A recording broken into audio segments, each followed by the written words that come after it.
директорот на ОТА извршил незаконска набавка на опрема за масовно прислушкување. Единствен кој стои за тоа е Димитар Ковачевски, без чија согласност истата не можела да биде набавена.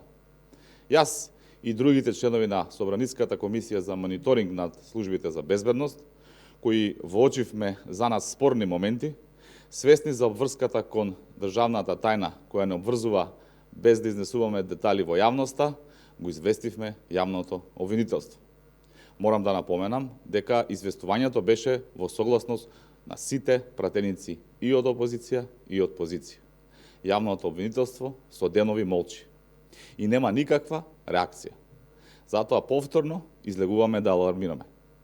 Набавена е опрема за следење на комуникациите со набавка спроведена на незаконит начин, без потребна дозвола од Министерството за внатрешни работи и без почитување на правилникот на агенцијата. Јавно прашуваме дали ваквата опрема е набавена со цел масовно прислушкување на македонските граѓани.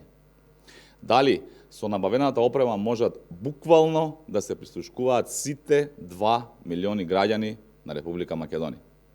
Дали набавката на опремата е спроведена со цел прислушкување пред избори и дали со истата власта има за цел да влезе и во други криминални дејанија.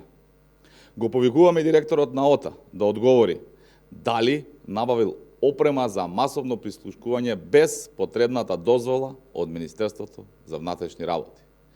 Дали зад набавката на опремата на незаконит начин стои лично Димитар Ковачевски. Јавното обвинителство да не чека и да отвори истрага. Државата се соочува со опасност од огромен и досега невиден скандал.